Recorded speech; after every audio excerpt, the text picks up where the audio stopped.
All right. All right, as with all Play Labs, all right, this day and this event is about you. All right, we want you as coaches to grow your knowledge base, but more importantly, to grow your network and your relationships with other coaches. All right, this is your day. If there's anything we can help you with, please reach out to the guys or the girls in the Play t-shirts. All right, we're here to make this day yours. All right, part of this day, we'd like to obviously thank our sponsors who help with this. Without these people, these days probably wouldn't go ahead. So please, in your travels today, make sure you go and see the the sponsors, speak to them, have a chat. There are a few competitions running that they're doing, so make sure you get involved in those. But I'd like to thank Val, Team Builder, the ACA, Hawkins Dynamics, Lumen, and Polar. So again, time today in your travels, please take that opportunity to go and speak to them and have a chat to the sponsors for us. On behalf of the ASCA, there's a couple of save the dates. There is a conference in Bangalore in India, the 3rd and 4th of June, and obviously the Gold Coast, Australia, the 2nd and 4th of November that we all should know about. They also asked me to remind you that accreditation is starting to expire for some of our coaches. All right? And the implications of that mean that you may lose your insurance, and depending on where you work, you can also be at risk of losing your job if your accreditation actually lapses. So it's something we don't think often about. So please jump on board and just make sure that you are accredited and you're up to date with those sorts of things. All right, before we get started, we have our guest, Jonas Dardu, who's here for a week. There's a couple of events that he's running while he's here. There are some codes up. We've got the high school event on Wednesday, and we've got Jonas at West Tigers by himself all day on Saturday. All right, there is a code for lab attendees for the event on West Tigers. If you put in labs in capitals 23, you get $50 off, because you're at this lab here today. And lastly, those that don't have my contact details, I'm pretty sure that most of you will. All right, they're up there at the moment. You can scan that and it'll go straight into your phone. If you're looking for bathrooms, they're off there to the right of you, and there is a drinking fountain just down the bottom to refill your water bottles. All right, I know you've had enough of me probably already. I'm around during the day. We're going to get the heavy hitters up for you very soon. And we look forward to talking to you during the day. Any questions? Please feel free to reach out.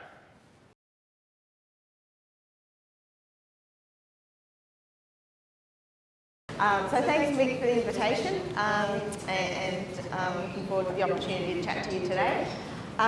When I was talking to Mick about what to present on, I thought, my area is sleep, but of course recovery is sort of the global area.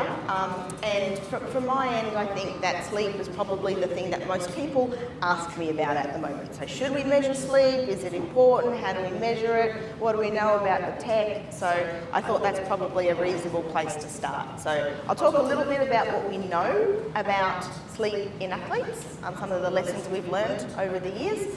And then I'll talk about monitoring and different devices and things that can be used.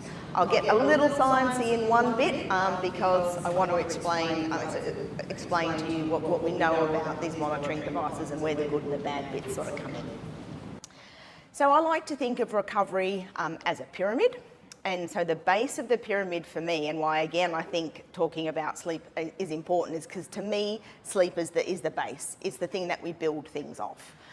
When it comes to recovery. Now, my nutrition mates and I, sometimes we have a bit of argy-bargy and they think nutrition should be at the bottom and I think sleep and downtime should be at the bottom. But for me, it's the thing that we spend most of our time doing in a 24-hour day when it comes to recovery. So I am supportive of ice baths and compression and all those kinds of things, but we should be spending, or athletes should be spending, somewhere around 8 or 9 hours of their day sleeping. So to me, it's the foundation of the pyramid. And then we put all our other aspects of recovery on that. However, what I find is that most people want to skip they want to go straight to the top of the pyramid. They want to skip the things down at the bottom. They want to skip the nutrition and the sleep, and they want to move to some of the fads and some of the other tech that may work, but we have less information about. So in my experience, half of my job, I feel like, is trying to sell to athletes, the importance of getting the fundamentals right, because it's not cool and it's not sexy and it's not the exciting stuff, but it is the stuff that really makes the difference. So, and again, could bang on about this for a long time, about why sleep is important, but I think now most people are starting to understand that, sleep is pretty important for athlete recovery. It's also important for us. It's also really important for the people that work with athletes. It's important for coaches. It's important for anyone who's making decisions around these people. But I could talk, as I said, for a long time about the different aspects of why sleep is important, but if we target these main ones, this is where the evidence lies in terms of what we know about sleep, is we know it from what happens when people are sleep deprived, and we know the ramifications of what occurs. So from the brain, we see changes in memory, learning, decision-making, reaction time, and we know a lot of this stuff from testing people who need to make decisions and have good reaction time in critical situations. So, pilots and truck drivers and these kinds of people, and doctors who are sleep deprived. You don't want a sleep deprived doctor operating on you, trust me. The data out there is pretty interesting in that space. Mood. So we've always known that people who have particular mood disorders, so things like anxiety and depression, have changes in sleep, but we now know that goes the other way as well. So if you have poor sleep, you're more likely to have issues with anxiety and depression, and of course just regulating mood is important as well. We know if you don't sleep well, you get sick. You're an increased risk of getting sick. Metabolism, a lot of interesting research now, particularly around children who are not sleeping much, and looking at changes in things like insulin, leptin, ghrelin, which tells us if we're hungry or full, and of course the gut. So there's some really interesting stuff now about sleep and the gut.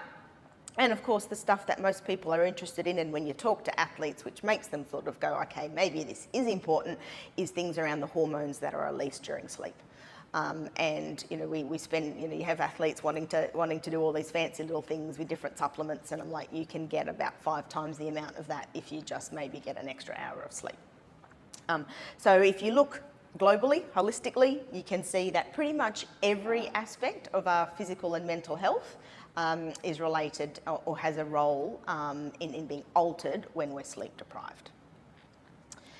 So how much sleep do athletes get? So when we first started doing this research at the Institute, probably in about 2007, because I was really surprised that I was having athletes coming up to me and asking me all these random questions about sleep. And I was like, surely that's obvious. Like, you wake up 4 times at night to go to the bathroom, like, surely, that's not a good thing. But I was really surprised at the number of questions I was getting about how poor it seemed like how poor these our elite, top-end athletes were sleeping. So I went to the literature and I thought, let's find out what's in this. What does the science tell us? And there was nothing, 0. So we started just doing some of the first measurement of sleep in real athletes and finding that our athletes were getting somewhere around, on average, 6 to 7 hours a night. And that was pretty consistent, not just in the work that we were doing, but in some of the research that was coming out of UK sport at the same time. And we also found that there was also, a lot of our athletes were getting less than 85% in terms of their sleep quality. So we talk about sleep efficiency, which is the percentage of time that you're in bed that you're asleep. And if you wear any of the monitoring devices, it will give you that percentage quite often. We're seeing a lot of our athletes, fit, young, healthy people, under 85%, which was a little bit unexpected. We see athletes getting around all the time fatigued. And we started to ask the question, well, how much of this fatigue is from training and normal fatigue, because athletes are tired, right, all the time, and how much of it is due to the fact that they're not sleeping very well.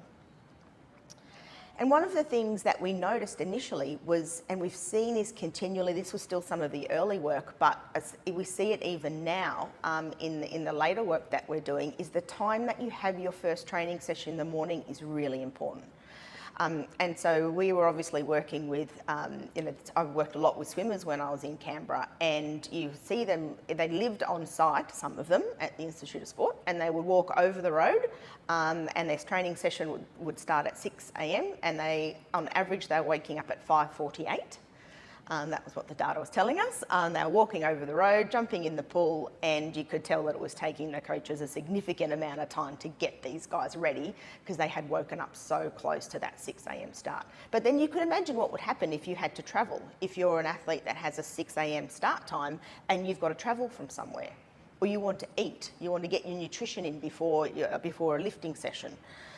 And so the time of the first training session becomes really important. If your time of the first training session is between 5 and 6 in the morning, what we were finding was that athletes were only getting between 4 and 5 hours of sleep. And part of the reason for that, I mean, it kind of makes sense, right?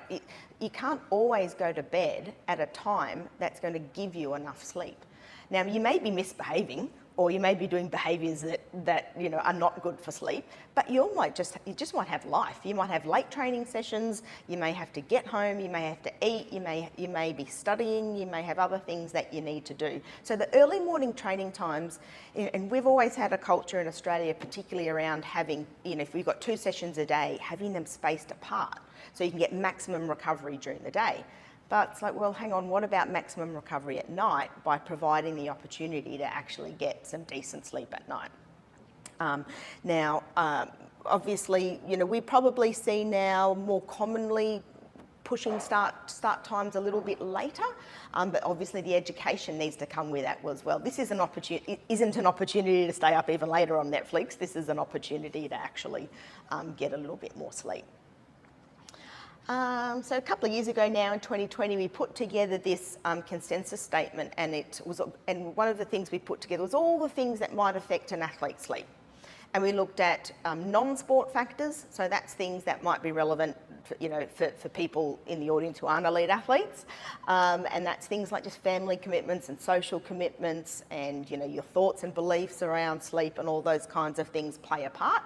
But then when you look at the athlete themselves, you see a whole lot of other things that may be going on. So there might be early morning training sessions, obviously comes up in there. Competing at night, and we know that competing at night is really difficult for people. It's difficult to wind down. So you can imagine, if you've had a really busy day at work and you get home at 10 o'clock at night and someone says sleep. Particularly if you had a really stressful day, you just can't do that. So we can't be expecting professional athletes to finish competing at the MCG in front of 100,000 people to be able to go straight to bed, especially if they've had caffeine during the day and especially if they've had a nap during the day. High training loads. So we did a series of studies where we did intensified training blocks with cyclists and runners, and we thought, oh, they're all going to sleep better because they're absolutely knackered. They slept worse. So their quality was down, and it was almost like this fight or flight. They were stressed because they were in this heightened period of training, and their sleep quality actually reduced. So people think just because people are getting around tired doesn't mean they're sleepy. So I think we have to when we ask questions about fatigue and tiredness and sleepiness, they're different. Sleepiness is different to tiredness. I think we've all had that experience of being really exhausted and tired, but not actually able to fall asleep.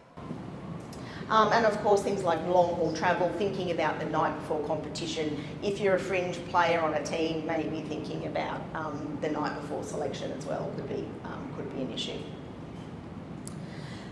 But I think what happens is it's really easy to blame the athlete if they're getting short amounts of sleep. So if we're going to look at some of their monitoring devices and go, well, you're only getting 6 hours of sleep, I think it's important that we look and go, well, hang on, what time are we prescribing training? What time are we booking flights?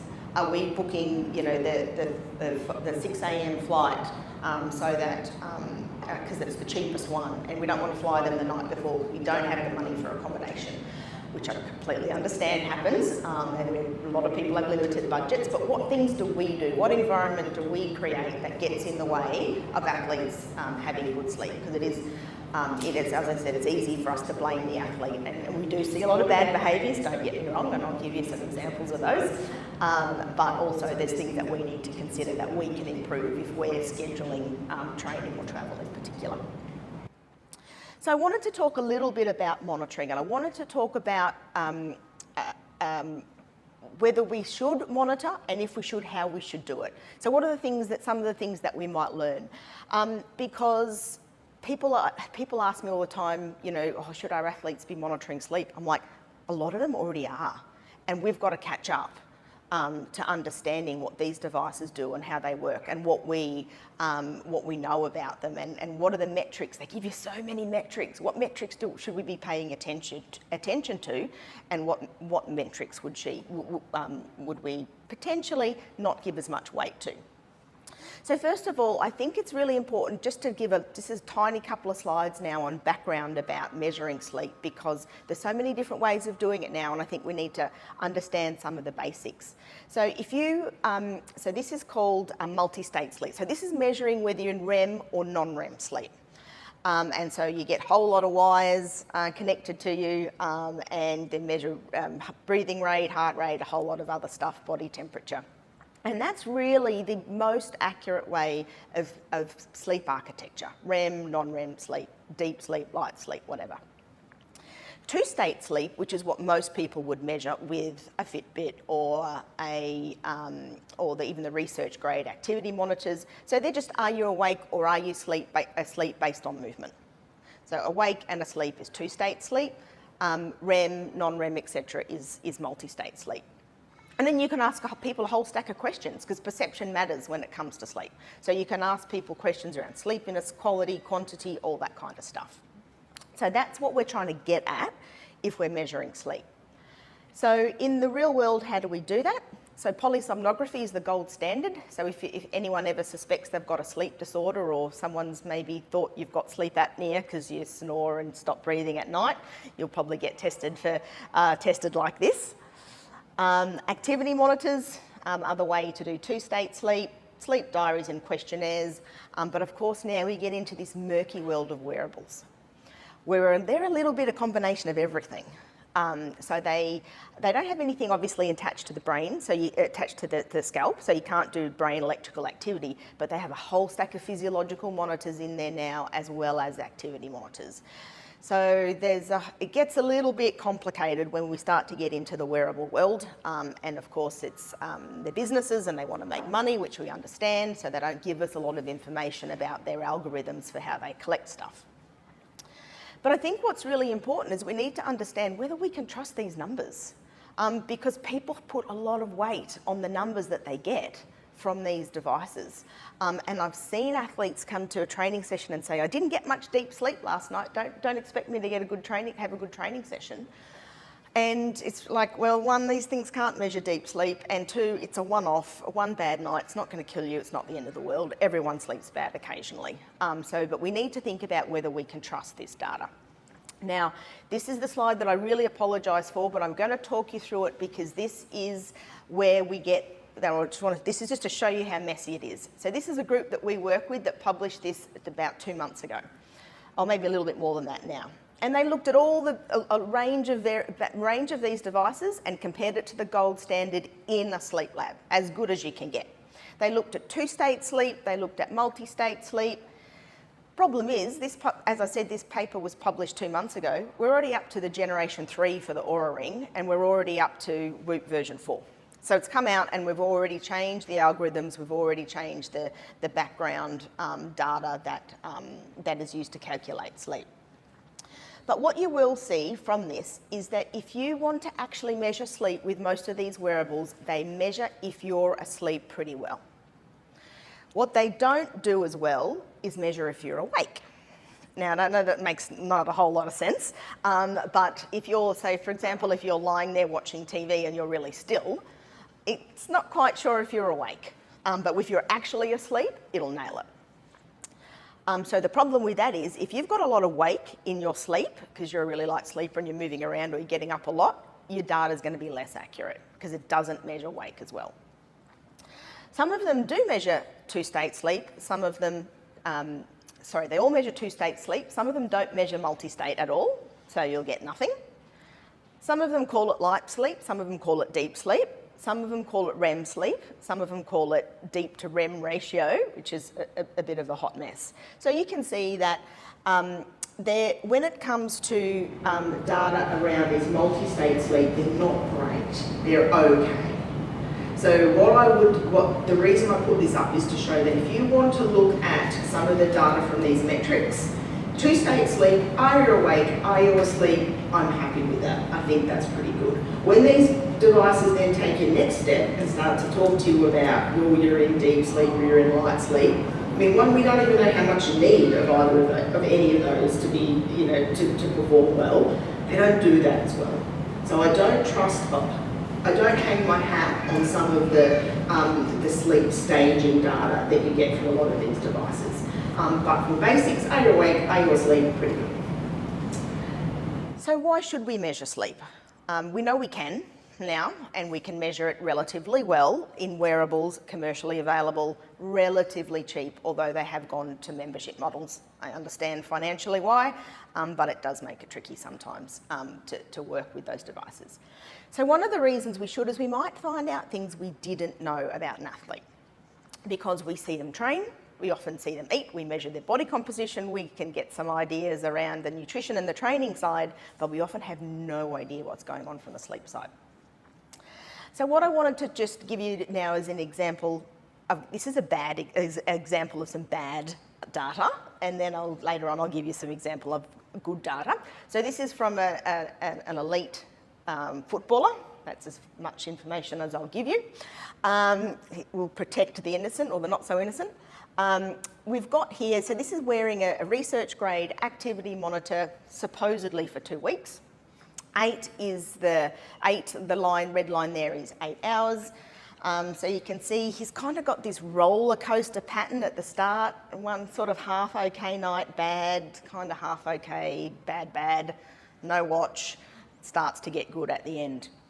Now the coach was like, something's going on with this dude, he was in line for selection for the national team, should have been selected for the national team, there was stuff going on, they had doctors looking at him, so I thought, oh, let's see what's going on with his sleep. Now, I'm going to talk you through this because it's kind of interesting. And we get these devices, right, but we don't have anything to go with it, right? So we always give a sleep diary because we want them to answer a whole lot of questions. So one of them is, do you use your phone before sleep? 3 hours, 2 hours, 4 hours, 4 hours, 2 hours before sleep. What time was he going to bed? 1:30, 1 a.m, waking up at 5:30, 5 a.m, reporting that his quality of sleep's bad, no joke. Additional comments, the honesty was amazing. Took a while to sleep, but I had about 5 beers. And that was a little bit of a hint as to what's going on. So I reckon now I can look at someone's sleep diary. I don't need a device. If I see no phone use, minimal caffeine use, regular bed and wake times, I'm like, I don't think I need to look at your watch. But when you see stuff like that, you're like, okay, this is a bit of a hot mess. Lost the watch, that's always my favourite one. Not sure where that went. Doesn't mind a mango margarita, which was also, couldn't fault him on that. But then towards the end, he started to get his life together. And there was stuff going on in that blank period of time where he took the watch off. And then he started to go to bed before midnight each night, wake up at 8 o'clock, and towards the end he started getting some good sleep. Now there's a few things going on. One of them was contact, and we see this all the time, people staying up late or getting up early in the morning to be in communication with people on the other side of the world. And we see that with athletes quite a lot, but there were some other things going on. Anyway, he ended up correcting his sleep and it was all quite good. But giving the diary to have some context around it is really interesting. We could also find out things, another reason to measure sleep is we might find out things that the athlete didn't actually know about their sleep. So one thing that happens is athletes will come to me and say, well, how much sleep do I need? And I'm like, well, I got no idea. Because everyone's individual, everyone has their own needs, everyone has their own lifestyles, etc. But there's things that you can do to answer that question. So you can say, well, okay, how much sleep do you feel like you need to feel good and to perform well? And how do you get through the day? And do you fall asleep on the massage table? Are you tempted to fall asleep when you're stopped at the traffic lights? So what we did was we had about 175 of our top athletes, and we asked them, how much sleep do you feel you need to feel good and perform well? And then we measured their sleep for at least 7 days, sometimes up to 14 days. And surprise, surprise, not one sport were the athletes getting the amount of sleep that they said they felt they needed, and it was about an hour and a half on average less per night. So it was about 96 minutes less sleep they were getting every night than they actually reported and told us honestly that they felt they needed. So when we measured it, we could see this pretty big differential. And then I wanted to make sure I include this because Mick has asked me at the end for a bit of, to have some discussion and to do some group thought about it, we'll call it an incident, and so one of the things I wanted to make sure that I cover is napping, because that's going to come up in it. So should I nap, when and how long?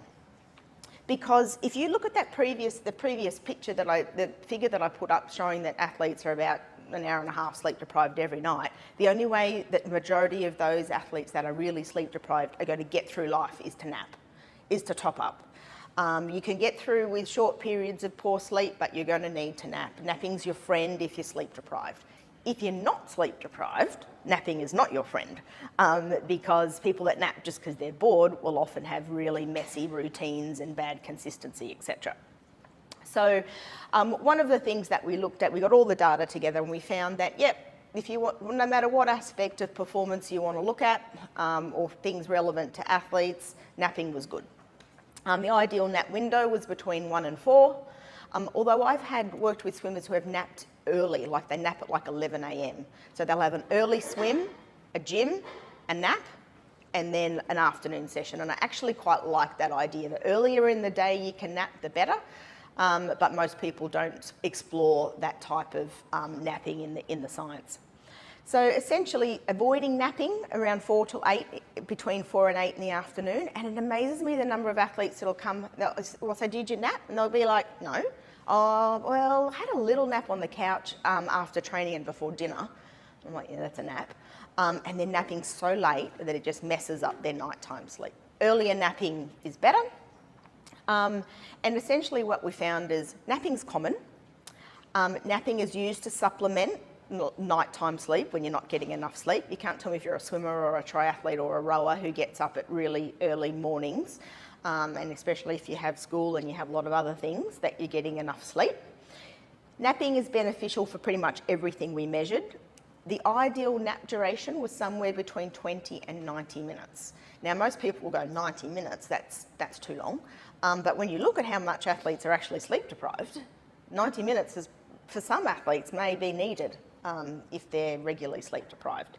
Best time is between 1 and 4 in the afternoon, and ideally you want to wake up with at least half an hour before you train or before you compete. Now most people, and most athletes obviously won't, they'll have so many more things to do before they compete that you can't possibly sleep that close, although I have seen it happen on the odd occasion. But you want to get rid of that grogginess feeling, that sleep inertia, by waking up at least 30 minutes prior. So napping good, supplements nighttime sleep. The only way to get over sleep deprivation is to sleep, but we need to be careful that people aren't napping because they're bored and messing up their nighttime sleep. And you need to nap at the right time. So the other reason why we might want to measure sleep is we might be able to find out things that can help an athlete. So one of the things that's really a hot topic in sleep at the moment is consistency. So this idea of going to bed at the same time and waking up at the same time. If you look in the field of chronobiology and chrononutrition and eating at the same time, sleeping at the same time, training at the same time, we work off a 24-hour and a bit body clock. Jonas knows what it feels like to be out of sync with that body clock, and it's not great. And so keeping the body clock aligned is really important. So if you can sleep at the same time, train at the same time, eat at the same time, the body loves it.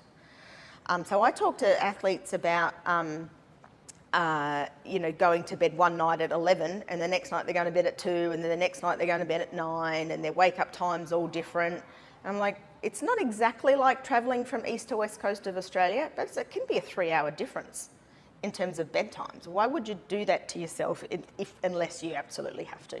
So keeping consistency is one of the things now. We've probably heard of social jet lag, where people mess up their routines on a weekend.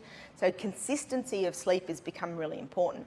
So during COVID, because we couldn't actually get our hands on a lot of athletes to do a lot of data collection, I thought, why don't I just go back and look at all the data we've ever collected over the years in our really good athletes, and let's try and find out what made them good sleepers or bad sleepers? And could we identify anything in the data? And this is just put up here to help me explain it. Essentially, we divided everyone up into those who are consistent and those who are not consistent in their sleep, in their bed and wake time. And we found out that the inconsistent ones, you know, the wheels fall off more on the weekend, which probably makes sense. But when you look at the inconsistent and the consistent ones, it didn't matter whether you were consistent or inconsistent when it came to how long you slept. So just because you were a consistent sleeper didn't mean you slept longer. But what it did mean is you slept better. So if you went to bed regularly within about an hour of either side of your normal sleep, so if you're a 10 to 6, 10 p.m. to 6 a.m., not going to bed too much before 9, not going to bed too much after 11, so keeping with that hour either side of your normal routine meant that you had a better quality of sleep. And that's what we see in the general population, but we also saw that in our top athletes. The other thing that we're looking at is, and I was really embarrassed, I was working with the US women's national team soccer team in the lead up to the World Cup in 2019. And they said to me, oh, so do we sleep differently at different phases of the menstrual cycle? I went, I don't know the answer to that. I probably should, and I don't. And I went to the literature, and no one knew. No one's looked at it in athletes. And I'm like, I've measured as many female athletes as male athletes in my life in terms of sleep, but we've never measured sleep long enough to really get an idea of whether sleep across the menstrual cycle changes. So this is in a UK Super League team. And they were regular monitors of their menstrual cycle. So this is their menstrual cycle data. You can see in the early days there's obviously more symptoms, but there's still symptoms at different stages, obviously throughout the cycle, but heavily weighted towards the start of the cycle. But what did we see when it came to sleep? We didn't see anything. We didn't see anything at a group level. But when you broke it down to those particular players that had, so when you looked at those that had extreme symptoms, they had poorer sleep. And we see that in the general population too. If you're dealing with women that have menstrual cycle dysfunction, you can be pretty confident they're going to have some messed up sleep. So they think now it's really hard to measure the menstrual cycle, right? If you're going to do it properly, you've got to get blood tests at the right times. You've got to measure urine for ovulation. It's not easy to do. It's hard to do in a lab, let alone do it in the real world. It can also be a little bit tricky to measure sleep in some cases, but what we're thinking now is if you really want to get an understanding of whether sleep might be an issue in your female athletes, then measuring symptoms might be where it's at. Might help you get some guidance. And we all know that a normal menstrual cycle is reflective of a healthy human. So understanding symptoms and asking questions, and there's plenty of good apps now to monitor symptoms, it might be something that's useful, and to consider at those parts of the cycle where symptoms are bad, then maybe there's poor sleep there. But I want to reinforce that what this has showed is that not everyone has bad symptoms at the start of the cycle. It could be mid-cycle. It could be the end of the cycle in the lead up to the next one.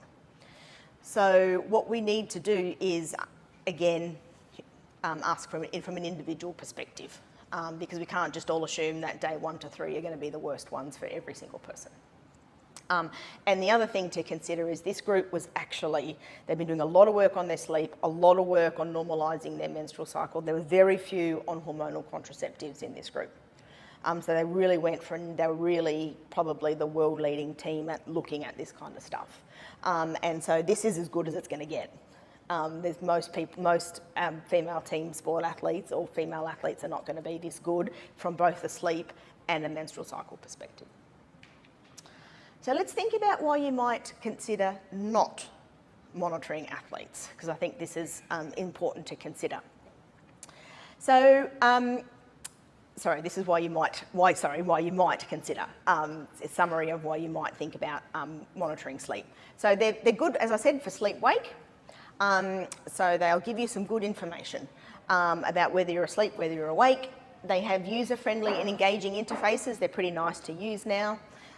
If you look at the Oura Ring, it has now, temperature and SpO2 and heart rate variability, and the more of these physiological measures that you put into the algorithm, the better your data is going to be. So over time, they're getting better and better, and they'll be able to predict sleep better and better. It can provide a tool for your athlete to go and talk to someone about their sleep. It can be a conversation starter. How come I've got this? How come I'm only getting 11% deep sleep? Well, let's have a chat about that. You can really see what happens when you've got an intervention that's not good for sleep. And I've seen a lot of people now significantly decreasing the amount of alcohol they're consuming because they can really see how it affects them, how it affects their sleep. Alcohol's probably the worst thing that you can do for your sleep. And now people are seeing it, recognising it, because they've got the numbers. Why you might not want to measure sleep now.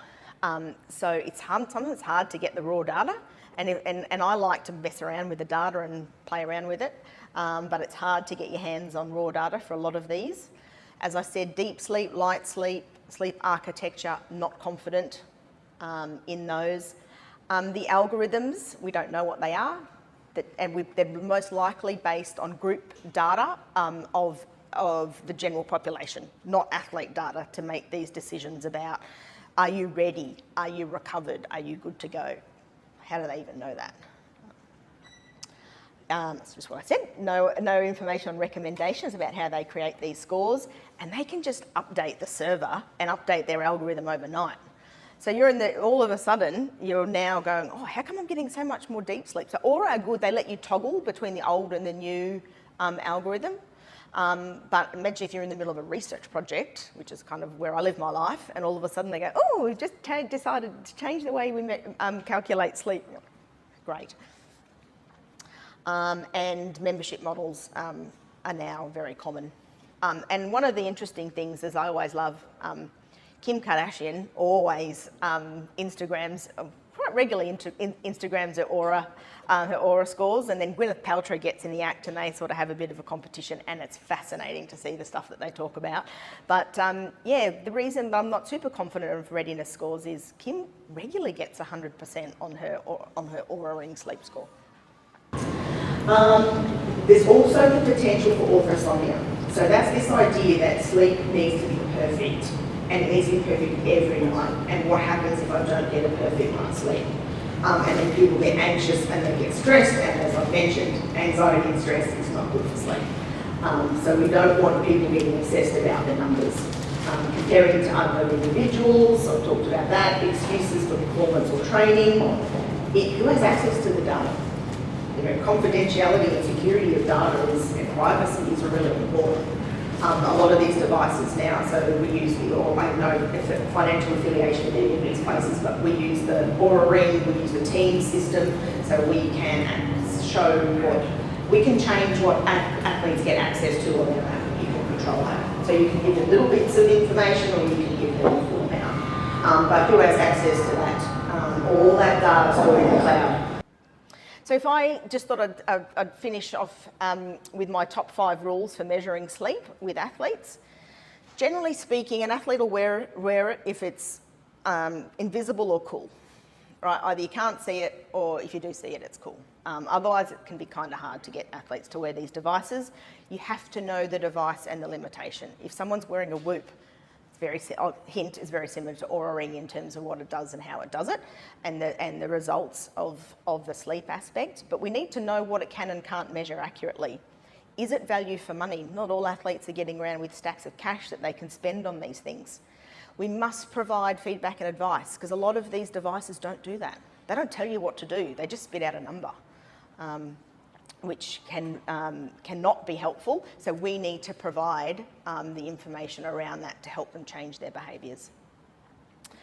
And as you can see here, it's easy to get obsessed by sleep, especially when you're comparing it to other people. So I just wanted to give you a good example. This is from an athlete footballer who's in the same team as the previous player that I showed you. No caffeine, doesn't drink caffeine, hardly uses his phone before bed. Look at nice this consistent routine is somewhere, and this was a match, so that's right after the match, so that was why that was a little bit odd, but consistent bedtime, consistent wake time, hardly uses the phone, no caffeine, are we surprised? Beautiful sleep pattern with his 8 hours. And he nearly even gets 8 hours a night after a match, which is pretty amazing. And this was this also included travel to and from Perth. Now I wanted to, and I'm putting this up here so I can explain it to myself. Caffeine, I really wanted to quickly mention this because this is one of my PhD students, Carissa, she's done this awesome job of looking at all the data around sleep and caffeine and when should you have cut-off times, because caffeine can be a problem for some people. So black tea, you can pretty much have black tea right up until your bedtime. Doesn't really have much of an effect, it's got pretty limited caffeine, pretty limited effect. About 1:12 in the afternoon is the ideal cutoff for a single shot of coffee, so about 100 milligrams of coffee. But look what happens when you use a pre-workout. The cutoff time is before 10 in the morning. And this is one with a fairly normal dose of caffeine in it. So we need to be careful with some of these pre-workouts because they have such an amount of caffeine, and if you're taking them in the afternoon, there's no way you can metabolize that amount without affecting your sleep. So we really need to think about caffeine and how we use it. This was an NFL player for a team in the States, and I got this diary and I was like, I can't read this. This is a hot mess. What's going on? You're supposed to have one line for every night of sleep. He needed multiple lines to have his caffeine intake accurately recorded. I'm sure you can't read it, but it's 2 double shots in the morning, a flat white at 2 p.m, another double shot at 3 p.m. Oh, sorry, there's a morning one was a 1 double shot as well. Like, it was out of control. But you see the way these guys live their lives. So they're in the club early, they train, they watch video in dark rooms for hours, then they go and train again, and then they watch some more video because it's a complex game and they have to learn the plays, and they just consume coffee to get through life. But we need to really think about, well, okay, you're probably having to have a lot of coffee because you're so sleep deprived because you've had a lot of coffee. But also, how much time do we spend with these guys trying to teach people plays and videos in dark rooms? But what you tell people about their sleep matters. So there's been studies where they've told people lies and said you've gotten bad night's sleep and they perform bad. They've told people you've got a good night's sleep and they perform good. So we have to be really careful what we tell people. And then I thought, I'm nearly finished, but just to finish off, I thought, right, I'll show some of my own data, just for fun. Because people get on Twitter and they argy-bargy about these kinds of things, right? So this is, for me, a Friday. I won't tell you whether it's a typical or atypical Friday. You can see there's some activity, high-intensity activity in the morning. I have a job where I sit all day, so I try to walk in the middle of the day a little bit, and then it was like a Pilates session in the afternoon. That night, didn't sleep so great. It was probably a reasonable amount of physical activity in a day, pretty bad night's sleep. And then the next day, my Aura-ing was saying, your recovery index is not good, be careful, and, be careful of what you do the next day, etc. And, people debate, well, is that too much exercise? Was it too much in the morning? Was it too much in the afternoon? Should you swap the high intensity at different times? What I didn't know was that that night, I'd been out with my friends, it was her birthday, and we decided that jugs of margarita was a good idea. So the alcohol was what messed that up, not the exercise. And so what these things don't give you is context. And that's what we always need to have when we're collecting this kind of data with our athletes. So I think of sleep monitoring as like a set of scales. It'll give you a number. If you want to lose weight, it's not going to tell you how to do that. If you want to put on weight, lean mass, it's not going to tell you how to do that. You have to talk to people to get an understanding of what these measures mean. So context is key, as it is obviously with everything. So Mick, we were going to do a little chit chat around an example and get you guys to think of this is a scenario. I'll outline it for you, and then we will go to the tables after that, or yep. So I guess if thinking through what I've sort of talked about now in terms of routine, in terms of caffeine, in terms of timing of things, this was a scenario that happened. I worked out at the Australian Open every year, looking after the recovery down there. And I just get you to think, and this is a doozy, like I don't even know what I would do in this situation, so it's there's no right or wrong answers. But thinking about how you'd manage a situation like this, because it's pretty much as bad as it gets, right? So Andy, on the 17th of January, first round, played Matteo Berrettini, nearly a 5-hour match. He did recovery with us and then went to the hotel. He gets a day off, but don't forget in tennis, you don't know what time you're playing the next day until about 6 o'clock at night. You might know who you're playing, but you won't know the schedule. So you don't know whether you should nap, not nap, who knows what you should do, right? Because you don't, and they might say you're third on in the morning session. When the heck is third on in the morning session? How long are the games going before you? You can't prep, you've got no idea. Then the real doozy played Tanasi, went for the second longest match in history at the Oz Open, finished at 4 a.m. He came in to us and did recovery and then went to the hotel. He was in doing recovery at 5 in the morning. Now most people would go, well, that's mad. I'm like, he's not going to sleep anyway. He may as well recover.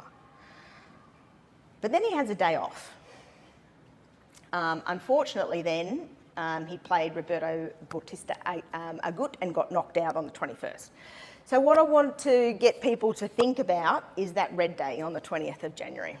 How do you, and I'll tell you, and then I'll tell you what he really did. I'll tell you what he actually did, and there's a bit of a curveball in that one.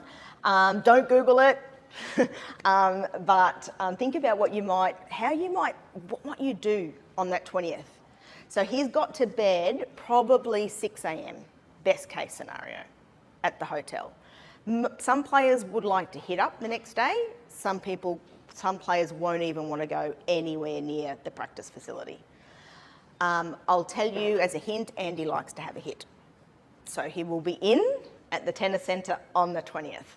But what sort of things would you think about in terms of napping times, caffeine intake, recommendations for sleep, how you might encourage him to sleep if it's 6 a.m. in the morning, and then what you think he might do on the night of the 20th, preparing for the 21st. I will say though, with the schedule, if you finished at 5 a.m, they're not likely to give you a morning session on the 48 hours later, because it's not at 48 hours later, it's more like 24 hours later. So likely he'll have an afternoon session on that 21st. So if you want to maybe sort of think about how you might approach that, some of the things that you might consider, some of the recommendations that you might think, given we know about consistency, we know about caffeine, timing, we know about napping now, when's the right time, and is also looked after his recovery as best he can. He's played 2 ridiculously long matches, and it was relatively warm even though he played at night.